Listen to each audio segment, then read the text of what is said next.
Je suis montée sur scène pour la première fois quand j'avais 9 ans. Ah ouais, non, Ouais. arrête. 9 ans Oui. Sur scène pour chanter quoi? Pour chanter, j'avais fait la première partie d'une chanteuse d'opéra, figure-toi, Ah à ouais. Pointe-Noire, au Congo. Stylé. Faut m'adapter quand même. La guerre de 1997 t'oblige à quitter le pays. Maintenant, comment tu vis ça en tant qu'enfant?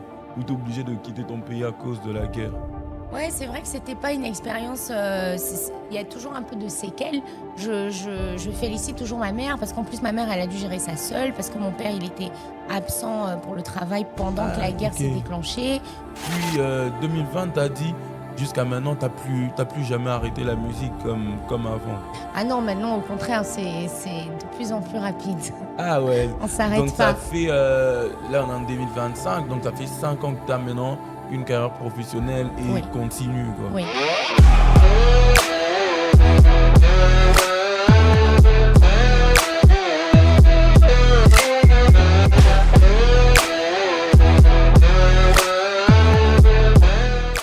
Hello hello, j'espère que vous allez bien. Je suis très heureux de vous retrouver dans ce nouvel épisode de votre podcast Amical Vibes. Aujourd'hui, je suis très heureux de recevoir dans la place l'artiste Laïla.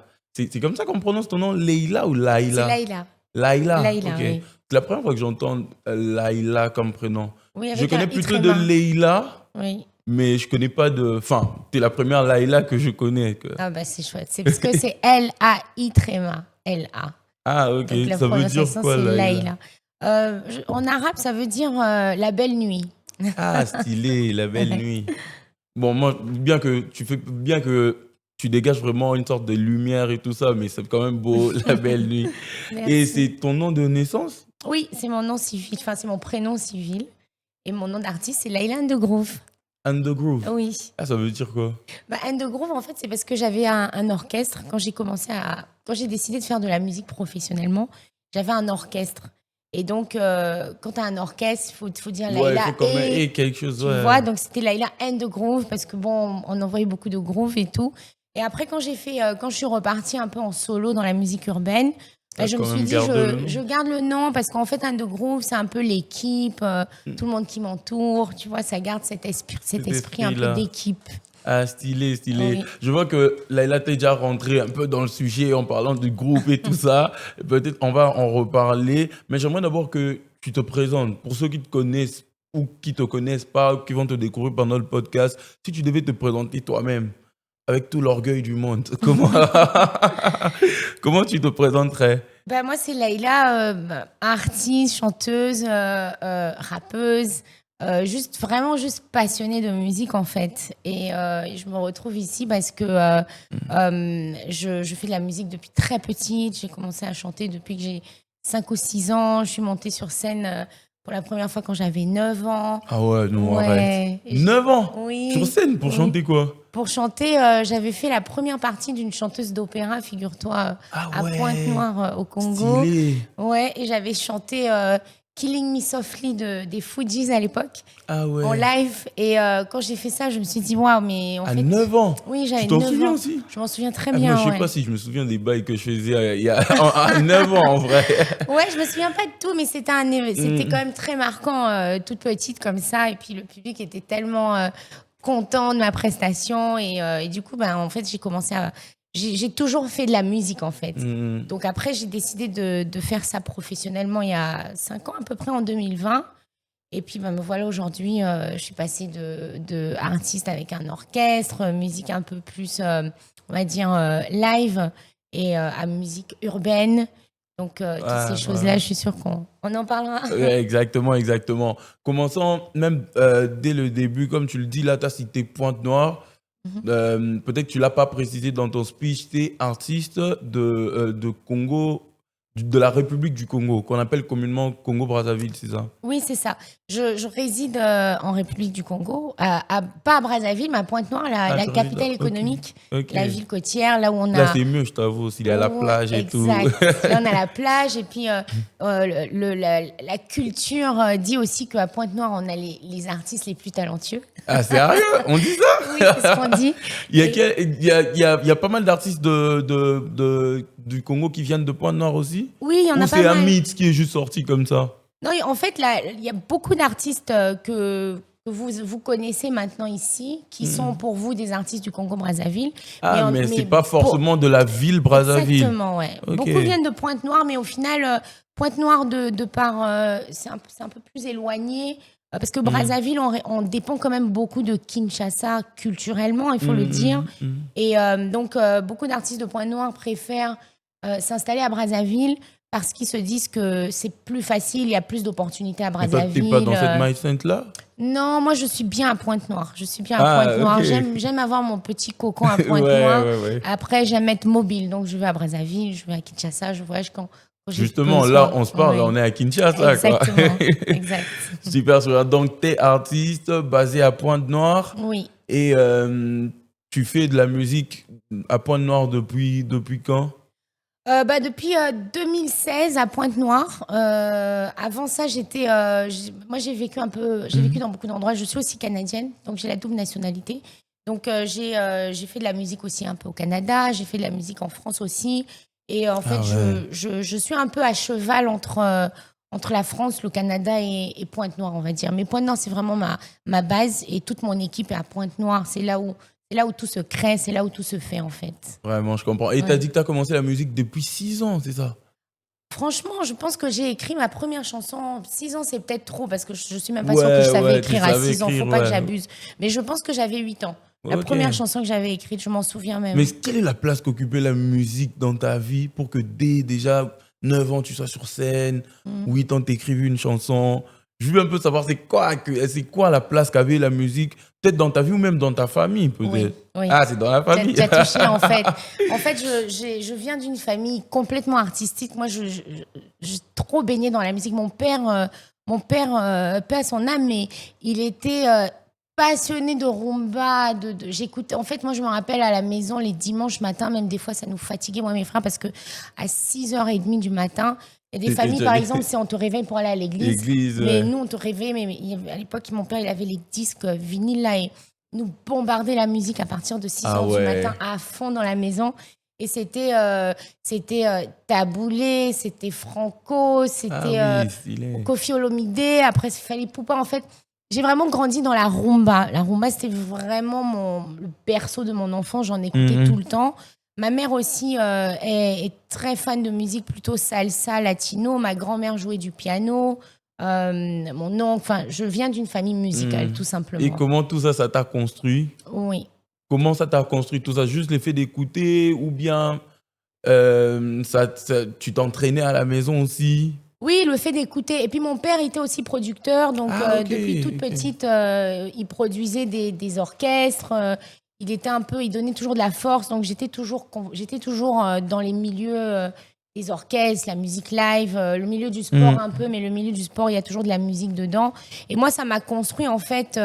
Après, j'ai eu mes influences à moi-même. Et je pense que Comme quelles influences, par exemple? mes plus grandes influences musicales, vocales, ouais. moi j'étais une très grande fan de Whitney Houston, Ah ouais. de Maria Carey, de Céline Dion. C'est vraiment Attends, trois... je vais comprendre un peu. Papa écoutait la rumba, mais Oui. toi, t'es tombé fan de Whitney Houston. Oui, Comment oui, ça? oui. Mais papa écoutait aussi autre chose. Ah, Il n'écoutait ok, pas que ok. ça. Ouais, Il n'écoutait pas que ça. Mes parents voyageaient beaucoup. Donc, chaque fois qu'un de mes parents voyageait quelque part, il me ramenait un CD. Des CD. À Ils avaient l'époque, c'était les compris. CD, Ils avaient compris oui. directement ta passion. Oui, c'est quoi. ça. Et puis dans la voiture, quand on est à l'école, c'était Pink Floyd. Enfin, vraiment, j'ai été exposée à tellement de musique. Et aussi, à travers les voyages que j'ai pu faire, donc tout ça, ça a fait en fait ma culture musicale. Et c'est une culture qui est très variée. Mais à la fin de la journée, je suis juste trop passionnée de musique. Des fois, c'est même trop. Vraiment. Et puis Laila, arrivée en 1997, c'est ça? Vous dites 97, Oui, c'est ça? j'ai compris. Ok. J'ai compris, oui. Parce qu'à chaque fois que je suis dans les pays de l'Ouest Afrique, là, ou même à Brazza, quand je dis 97 ou 70, je me dis, mais c'est quoi? Ils ne comprennent pas, ouais. Non, mais moi, ça va, je comprends. Ouais. D'accord. Bon, Ouais. je vais m'adapter quand même. La guerre de 1997 t'oblige à quitter le pays. Maintenant, comment tu vis ça en tant qu'enfant? Ou t'es obligé de quitter ton pays à cause de la guerre? Ouais, c'est vrai que c'était pas une expérience. Il y a toujours un peu de séquelles. Je félicite toujours ma mère parce qu'en plus ma mère elle a dû gérer ça seule parce que mon père il était absent pour le travail pendant que la guerre ok. s'est déclenchée. Donc, bon, on a vécu la guerre, hein, comme tout le monde, hein, au Congo. Et on a réussi à fuir. Donc, après ça, moi, je suis partie en France pour faire mes études. Et puis après, ma famille a émigré au Canada. Et c'est comme ça qu'on s'est retrouvés au Canada.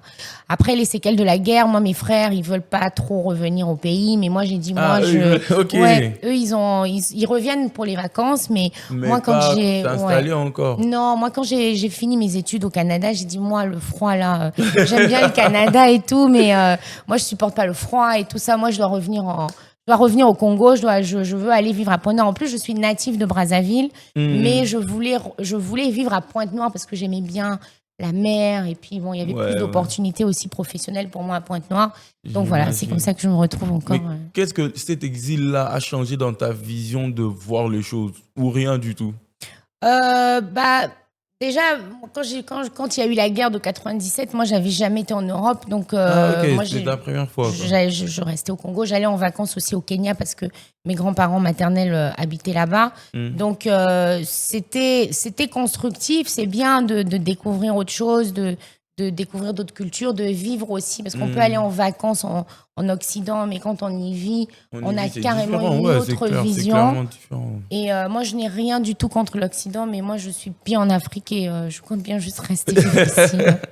Stylé, justement, en parlant de l'Afrique, comme tu l'as dit, qu'est-ce qui te motive à rentrer vraiment pour t'installer? C'est juste le froid ou bien tu avais une vision derrière aussi? Surtout par rapport à ta carrière musicale. Oui, en fait, j'avais une vision d'abord parce qu'il fallait... Moi, je me suis toujours dit que pour faire de la musique, déjà, il faut avoir de l'argent. Que la musique, c'est un sport de riche, en fait. C'est ce qu'on dit un peu. Donc, moi, je me suis dit, avant de me lancer professionnellement dans la musique, parce que je savais que c'est ce que je voulais faire, déjà, j'ai quitté le Canada quand j'ai fini mes études. Je suis partie en France parce que j'avais des projets avec des artistes et des producteurs en France, à Paris. Et donc, j'ai fait 3 ou 4 mois là-bas. Et après, je me suis dit, je vais aller au Congo un peu pour voir ce qui se passe là-bas musicalement et tout. Donc, je suis venue au Congo. J'ai travaillé même sur un album avec un producteur ici à l'époque. J'étais très jeune. Ici pardon, pas à Kinshasa, excuse-moi. Là, c'est à Pointe-Noire. Après, j'étais jeune, j'étais naïve. Tu sais, dans le monde de la musique, quand on est une femme, surtout jeune comme ça, j'ai commencé à me sentir un peu vulnérable. Et je me suis dit, bon, je pense que je vais d'abord faire une petite pause. Je vais aller trouver mon autonomie d'abord. Et après ça, je pourrais me remettre dans la musique sous mes termes et conditions à moi-même. Je comprends. Voilà. Mais depuis tout à l'heure, tu parles de tes études. Je t'ai même pas demandé, tu as fait quelles études? Moi, j'ai fait des études en communication. Stylé. Voilà, mais ça rentre même je crois que ça t'aide même aujourd'hui dans ta carrière et tout. Bien sûr, ça aide beaucoup, oui, exactement. J'ai pas fait des grandes études, je voulais juste avoir un diplôme et puis après aller faire ma vie. Donc, j'ai l'équivalent d'un BTS en communication, en relations publiques. Ah, ok. Voilà. Et puis après... mais c'est grave stylé. Et quels ont été tes vrais premiers pas dans la musique professionnelle? Vrai premier pas dans la musique professionnelle, donc j'ai créé Laila and the Groove, l'orchestre, en 2016. Donc ça a été ça le premier pas? Ouais, c'était ça le premier pas parce que j'avais envie de faire des concerts, j'avais envie de chanter en live. Donc j'ai créé un orchestre et on se produisait sur les scènes à Pointe-Noire principalement. Bon, c'était pas des grosses scènes, hein, c'était des scènes de 150, 200 personnes. Ah, mais c'est gros déjà. Hein. Oui, c'était pas mal quand même. Ouais, pour un début en vrai. Oui, dans des restaurants, des trucs comme ça. Et à la base, je faisais plus d'interprétation. J'avais des chansons à moi, mais ça me faisait plaisir d'interpréter les chansons des artistes que j'aimais. De Whitney Houston. Exactement, Alicia Keys, tout ça. Et puis bon. Et après, en fait, le déclic, c'est en 2020. Mon père est mort. Il est mort d'un accident très brut de voiture. Donc, il est mort un peu dans le coma pendant 10 jours. On s'y attendait pas. Et mon père, en fait, c'était mon plus gros fan. Donc, mes premiers clips, mes premières séances de studio, toutes mes premières, on va dire, expériences plus ou moins semi-professionnelles dans la musique, c'est mon père qui m'accompagnait, qui m'avait même dit de le faire. Donc, c'était mon plus grand fan. Et en fait, quand il est mort, je me suis dit, mais maintenant, il faut que j'arrête de faire ça pour le fun. Il faut que je commence à le faire sérieusement pour arriver à quelque chose parce que je sais que quelque part là où il est, il sera fier de moi. C'était un peu ça le déclic et ça, c'était en 2020. Donc en 2020, j'ai fait mon album Constellation que j'ai enregistré qu'en live. Et j'avais dit, je fais mon premier album à ma façon, à ma sauce, parce que je sais qu'une fois que je commence à faire ça vraiment professionnellement, je ne pourrai plus décider de tout. Parce que c'est le cas aujourd'hui. Je décide de presque rien Ah en ouais, je termes de comprends. direction artistique. Non, Enfin, ouais, tu clairement. vois, parce que quand on fait les Mais choses bien. Constellation, c'est l'album vraiment que tu as fait à ta sauce, quoi. Exactement, c'est moi qui ai tout écrit, c'est moi qui ai choisi tout en fait, avec bien sûr l'aide de mes musiciens à l'époque. Donc Constellation, et après une fois que Constellation est sorti, je me suis dit bon mais maintenant c'est bon, j'ai mon album de cœur, Ouais, maintenant je peux faire les choses sérieusement. concentrons-nous dans le business maintenant. Exactement. Ah, et depuis 2020, tu as dit, jusqu'à maintenant, tu n'as plus jamais arrêté la musique comme avant, quoi. Ah non, maintenant au contraire, c'est de plus en plus rapide. Ah ouais. On s'arrête Donc ça pas. fait, là on est en 2025, donc ça fait 5 ans que tu as maintenant une carrière professionnelle et Oui. continue, quoi. Oui, on peut Ah, dire moi, ça. moi, je veux bien savoir, après Constellation, qu'est-ce qui est arrivé maintenant? Qu'est-ce qui s'est passé? Bah après Constellation, bon, Avant même de parler même de prochaines, désolé, avant même de parler le genre de prochaines étapes que tu avais faites, j'aimerais quand même avoir s'il y avait de retour déjà des constellations oui. et après, qu'est-ce que ça a engendré après, tu vois. Oui, ok. Constellation, en fait, c'était un projet, on a travaillé dessus sur 1 an. Donc, c'était un long projet. On avait une bonne symbiose avec mon orchestre. Mais au final, quand Constellation est sorti, tu sais, gérer un orchestre, c'est pas facile. Hein. Ah ouais, Surtout j'imagine pour une pas, femme et surtout tout. pour un début aussi, tu Oui, vois. c'est ça. Et du coup, bon, il y a eu quelques petits accrochages avec certains membres de l'orchestre. Ah Il y avait ouais. des petits problèmes de loyauté, des petits trucs. J'étais plus jeune aussi, donc j'étais peut-être plus impulsive et plus sensible. Donc, il y a peut-être des choses qu'ils ont fait que aujourd'hui j'aurais même pas tilté, Calculé, mais il y a eu quoi. des choses qui ont été faites. Et donc, on a fait un tout petit peu de promotion sur l'album. On a tourné un tout petit peu à Pointe-Noire principalement, à Brazzaville aussi. Et puis après, la vie fait que on rencontre des gens. Donc j'ai rencontré, j'ai été confrontée à rencontrer des personnes qui m'ont dit mais Laïla, en fait, toi, tu devrais arrêter de faire que de la musique un peu typique et avec un orchestre. Pourquoi tu essayes pas de rentrer dans la musique urbaine? Ok. Là, on est en quelle année? En 2000, là, on est en 2021, fin 2021. Donc je rencontre en fait, Lévi Bovi qui était venu pour réaliser un clip pour moi. Ouais, je vois ce nom-là. Je reconnais ça sur des clips quand même de Exactement. Congo. Voilà, un très bon réalisateur d'ailleurs. Et donc, Lévi m'a dit, mais on essaye de travailler sur un truc, on va te mettre un tout petit peu sur le rap, on va voir ce que ça donne, parce que ça va te donner une visibilité autre, et puis on pense que tu devrais essayer ça. Donc voilà, on est parti sur ça.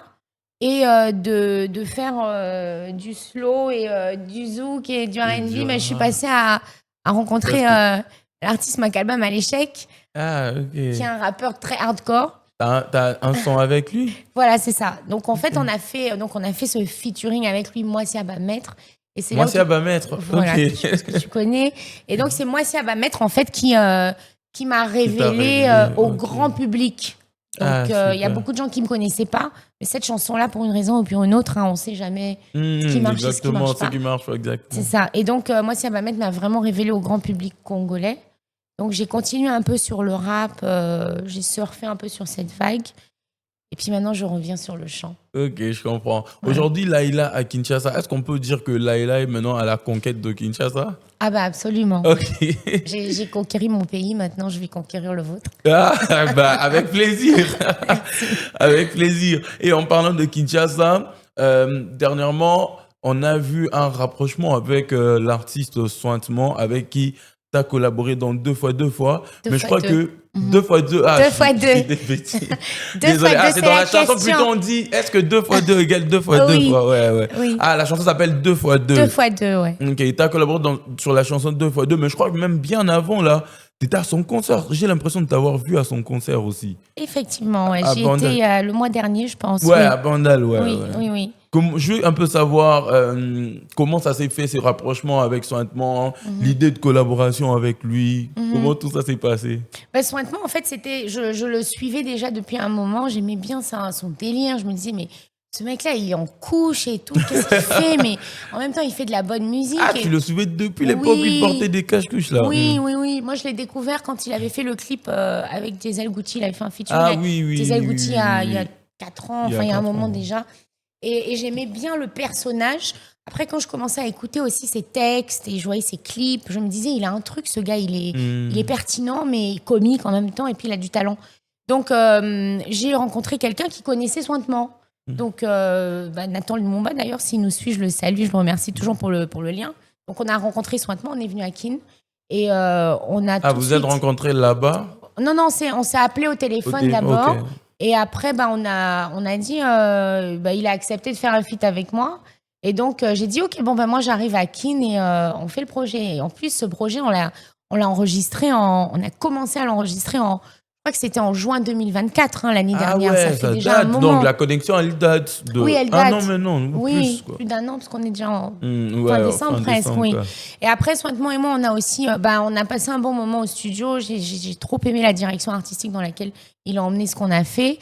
Après, il est venu à Pointe-Noire aussi. J'avais fait un concert au mois de septembre l'année dernière. Je l'ai invité à être parmi mes guests. Il est venu. Donc, il y a eu aussi un rapprochement, tu vois. Aujourd'hui, Sointement, c'est un ami, c'est un frère. Et puis au final, on a laissé le projet un peu en stand-by parce que chacun était occupé était tous occupés à faire des choses. Et puis après, cette année, on s'est dit, on va quand même sortir ce projet parce que il est temps, quoi. Donc j'étais à son concert à Vandal il y a un mois et on avait presté cette chanson pour la première fois avant même que le truc sorte. Ah oui, donc nous on avait l'exclusivité alors. Exactement. Nous on avait l'exclusivité. Mais dès que le refrain là est sorti sur TikTok, généralement c'est parti en train. Comment tu t'es senti de voir ton son en train comme ça? Ça fait plaisir. Des fois, on fait des sons, on a envie que ça marche, mais ça marche pas forcément. Comme tu le disais, deux fois, tu sais pas pourquoi c'est tel son qui marche. Exactement, ouais. Non, mais tout de suite, ça a pris. Et puis, je pense que nous aussi, on avait senti que c'était un morceau qui allait prendre.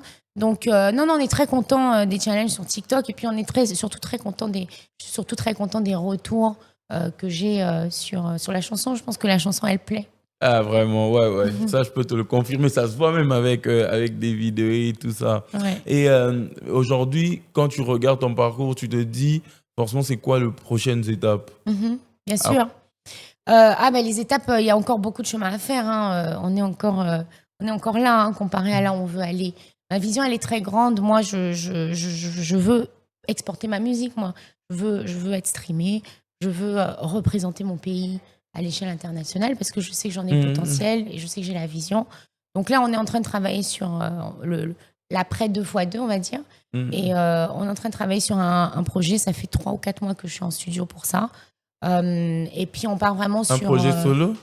Oui, solo, j'ai quelques featuring dedans aussi. J'ai des featuring de prévus avec des artistes de RDC et également certains artistes peut-être d'ailleurs. Moi, tu peux me dire, promis, je vais dire à personne. Non, mais en vrai, en RDC, j'ai un featuring avec DJ Reynaldo. Pas de Lubumbashi. Mais de Lubumbashi. Ouais, je connais bien. DJ Reynaldo, pareil, c'était enregistré déjà l'année dernière, donc on va faire ça. J'ai un featuring avec J6 Abdallah aussi, que j'ai fait récemment à Pointe-Noire. Je suis en train de préparer un truc peut-être également avec Anita Marabout dans les semaines qui viennent. On est en train de discuter sur ça. Et après, pour les feats autres que ceux de RDC, c'est mon équipe qui est en train de gérer. Donc, je ne vais pas encore m'engager parce qu'il n'y a rien d'encore très sûr. Il n'y a rien d'officiel, quoi. Oui. Ouais, je comprends. Je comprends. Layla, il y a, à part la musique, dans la musique, ça t'est arrivé aussi de faire le tour du Congo.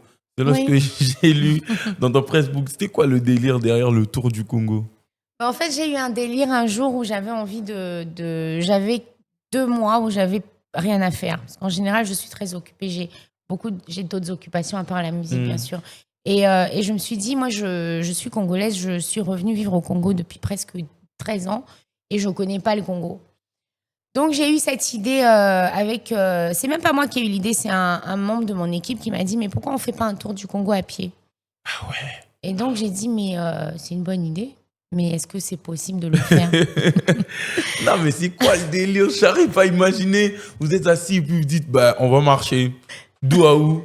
On va faire le tour du pays. Ouais, c'était ça. On a commencé d'abord par Dolisie. Et en fait, j'avais cette petite valise. Et on a dit, on voyage avec vraiment le minimum possible. Ouais, bien sûr, vous êtes en train de marcher. Voilà. On a la petite valise. Tout le monde se demandait ce qu'il y avait dedans. Et on a marché, on est d'abord allé, tu connais pas le Congo, mais Mais je connais quand même des villes. Dolisie, j'entends Dolisie, parler. tu connais? Ok. Ouais, Dolisie, j'entends parler. Enfin, forcément, Brazzaville et bon, Pointe-Noire. Finalement, je crois que c'est les 3 villes que je connais. Bah, c'est les trois Les 3 grandes villes aussi. Ok, voilà. ouais. Donc Pointe-Noire, on a fait Pointe-Noire, Dolisie. Bon, entre nous, c'était pas que à pied. Hein. Je vais pas quand même. Ouais, je comprends. On marchait beaucoup quand même. Et on faisait ça très rapidement, mais il y a des moments où on se faisait aider quand même. Mais on marchait quand même beaucoup. Ah ouais. Et donc, du coup, on est à la Dolisie. Et puis après, on a fait Dolisie-Brazzaville. Après, on a fait Brazzaville-Oyo. Après, on a fait Oyo-Wesso. Donc, on a vraiment fait du sud jusqu'au plus au nord du pays. Et quand j'ai fini ça, j'ai dit, waouh, j'adore mon pays. C'était magnifique comme expérience. Mais maintenant, il faut repartir à la vie normale. Mais après, ça a été médiatisé aussi. Oui, bah oui. Maintenant, c'était quoi l'idée, si on peut appeler ça projet, c'était quoi l'idée derrière le projet? Tu avais un message à faire passer au travers de ça ou bien c'était juste le fun et je partage ça? Non, c'était vraiment, déjà pour moi-même, c'était quelque chose que j'avais besoin de faire à ce moment-là. Et il y avait un son aussi qui était relié à ce projet parce que chaque fois qu'on postait des vidéos de nos voyages, il y avait un son qui suivait derrière. Donc c'était une sorte de promotion pour ton son également aussi. pour le son qui est sorti quelques semaines après la fin du voyage. Et puis c'était aussi pour faire découvrir, parce qu'il y a beaucoup de gens qui m'ont dit, mais c'est génial ce que tu fais, parce qu'en fait, tu nous fais découvrir le pays aussi pour nous qui n'avons pas le courage d'aller à pied partout. Vraiment, je comprends. Est-ce que cette aventure-là a aussi un impact sur ta musique, tu penses? Ça a fait grimper mon audience.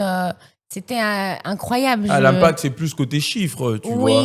Mais pas côté genre ADN de ta musique ou des choses du genre. Non, parce que vraiment, on avait mis un son. C'était un son qui a accompagné tout le projet. C'est un projet qui a duré 2 mois. Ça n'a pas duré.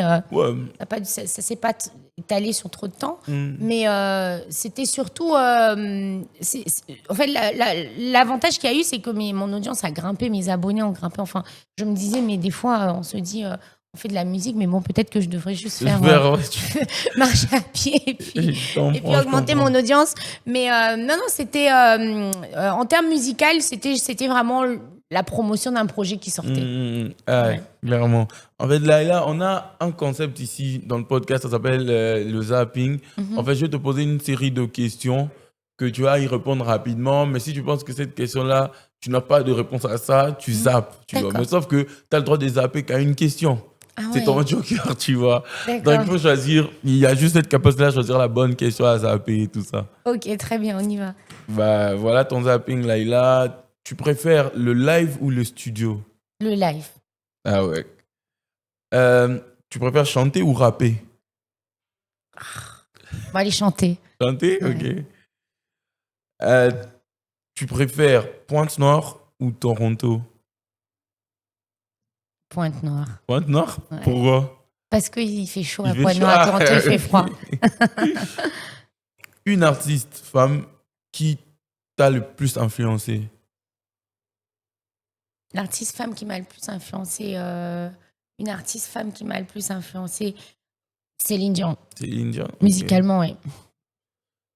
Le moment où tu as le plus douté de ta carrière? Le moment où j'ai le plus douté de ma carrière, il y en a eu tellement, donc zapping. Parce que j'ai pas la réponse, ça arrive très souvent. Est-ce que tu penses que la musique peut-elle guérir? Absolument. Absolument. Super. Un mot seulement, pour décrire ton parcours de jusqu'à maintenant. Résilience. Ah, stylé, résilience. Si tu devais alors résumer ta vie en une chanson, tu choisirais laquelle? Pas forcément la tienne, mais quelle chanson tu penses que ça parle un peu de toi? Alors, j'ai plus le droit de zapper. Une chanson qui résume ma vie. Il y en a tellement. Ça peut seulement être une chanson de moi. Hein. Ok, laquelle? Je prends 2-2. C'est une de mes chansons. Ma chanson que j'ai utilisée pour le voyage de la valise. C'est vraiment moi, en fait. Ça parle vraiment de moi. Vraiment stylé. Bah, c'était ça, ton zapping. D'accord. Et on va commencer déjà à chuter. Mais si aujourd'hui, tu regardes les jeunes artistes, après, c'est vrai que professionnellement parlant, tu as 5 ans d'expérience. Mais comme tu le dis, tu as commencé à chanter depuis. Forcément, tu as des choses à dire aux plus jeunes générations qui arrivent après toi. qu'est-ce que tu auras à leur dire s'ils étaient en face de toi? Bah, pour moi, le conseil que je donne toujours, parce que je coach aussi beaucoup de jeunes hein, qui viennent vers moi. Ah, ok. J'aime bien faire ça. Le conseil que je donne, c'est d'abord la musique. Si tu veux rentrer dans la musique, déjà, la première chose, c'est qu'il ne faut pas te le faire en te disant que tu vas le faire pour être riche.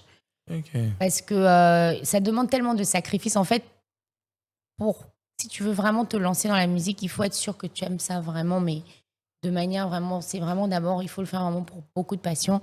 Moi, je préconise aussi, surtout pour les jeunes filles, le conseil que je donne, c'est toujours d'essayer d'avoir une certaine autonomie financière d'abord pour pouvoir, déjà pour pouvoir s'autofinancer, même si on n'est pas obligé de mettre des millions. Le peu qu'on a, on peut se payer son propre studio. Ceux qui n'ont pas cette capacité-là du tout, quoi. Tu vois ce que je veux dire? Et en fait, le problème, c'est que on arrive des fois à des moments où si tu penses ne dépendre que de ça, ça peut te créer des problèmes parce que ça peut te mettre dans des situations où tu vas faire des choses qui sont pas forcément que tu ne ferais pas peut-être si tu n'avais pas besoin de te payer un studio, si tu n'avais pas besoin de te payer des habits pour avoir l'image et tout.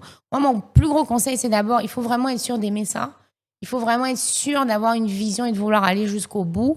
Et après, il faut essayer quand même d'avoir un revenu, même si c'est un tout petit revenu, pour ne pas être vulnérable. Parce que c'est un monde où on peut être très vulnérable. Exactement. Très rapidement. Et dans ce gros message pour les jeunes, est-ce qu'il y a particulièrement un message pour les jeunes femmes Oui, moi, mon message aux jeunes femmes, c'est pas que les jeunes femmes qui veulent faire de la musique. Moi, c'est d'abord... en général, quoi. Ouais, en général, moi, c'est d'abord l'autonomie financière. Pour moi, déjà, pour moi, une femme doit avoir un minimum d'autonomie financière. Même si tu vends, au marché, il n'y a pas de saut métier. L'essentiel, c'est que tu sais que tu as quelque chose sur quoi tu peux compter tous les jours. Et dans la musique, c'est encore plus important parce que une fois que tu rentres dans l'engrenage où tu es au studio, tu commences à avoir un peu de notoriété. Après, on en veut toujours plus et on a toujours besoin d'en faire plus. Et pour moi, c'est d'abord essayer d'avoir une autonomie financière pour pouvoir subvenir au moins à ses besoins de base, payer son propre petit studio, payer sa petite com, payer son petit clip et ne pas dépendre de quelqu'un. Comme ça, demain, si quelqu'un vient, aujourd'hui, si quelqu'un vient vers moi, il a intérêt d'avoir quelque chose de solide à apporter parce que je sais que moi, j'ai travaillé dur pour pouvoir faire les choses d'abord de mon propre gré, en fait. Vraiment. Là, en fait, j'ai un scoop sur toi. On m'a dit que tu sais pas parler lingala. Qui t'a dit ça? Je peux pas le dénoncer. Non, je dis toujours que il faut admettre ses faiblesses. C'est quand même une faiblesse pour moi de ne pas pouvoir communiquer en lingala. En fait, moi, je pense que c'est la maman qui apprend la langue, en fait, qui transmet la langue. Ma mère, elle est anglophone. Donc, ma langue maternelle, on va dire, chez moi, à la maison, on parlait anglais. Mes grands-parents, quand ils venaient du village et tout, ils me parlaient un peu en lingala, mais je ne comprenais pas beaucoup. Aujourd'hui, je comprends très bien le lingala. Tu me parles en lingala, je comprends tout. Dommage, moi, j'allais dire, là, on peut parler de toi avec les caméramans et tout. Tu vas rien comprendre. Non, je comprendrai au moins 80%. Je m'efforce énormément, de plus en plus, parce que je chante en lingala. Je rappe en lingala, je comprends ce que je dis. Mais par contre, j'ai pas assez confiance en moi pour avoir une discussion et encore moins devant une caméra. Mais tu peux quand même... non, faut pas parler de caméra. Parce que moi, j'allais te demander, là, de dire ton dernier mot en lingala, genre pour désannoncer l'émission, tu vois. Non, je suis trop timide. Tu vois. Je suis encore timide, prochainement. Fais comme s'il n'y a même pas de caméra. Tu vois, tu dis, c'est un cadeau que tu donnes à nos internautes, tu vois. Genre, tu les désannonces juste l'émission en leur disant... Nakei ou un truc comme ça. Ouais, après c'est pour qu'on se moque de moi. Nalingi Omingi. Nalingi Omingi, je peux dire ça à mes fans. À tes fans? Ouais, mais sauf qu'à la place de Yo, mais juste Bino. Bino. Ah ouais. Nalingi Bino Mingi. Ouais. Et c'est là que vous allez vous moquer de moi. En fait, c'est mon accent qui me dérange pour l'instant. Ah non, mais Leila, c'était un grand plaisir de t'avoir sur le podcast. Partagé. Merci beaucoup pour ton mood. Merci à toi. Merci de me permettre de te découvrir aussi comme artiste et à moi de te permettre de découvrir notre plateforme. Oui, j'aime bien. Je te suis aussi depuis quelques temps. Donc, c'est un plaisir pour moi aussi d'être sur ce plateau, enfin, d'être sur ce podcast. Bah écoute, le plaisir il est partagé et ça reste la maison, tu vois. S'il y a de nouveaux projets, de nouvelles perspectives, ça reste la Super, maison et tu peux passer quand tu veux. super. Merci Et beaucoup. merci Laïla. Et à vous, je vous dis à très très bientôt pour un prochain épisode. Ciao, ciao.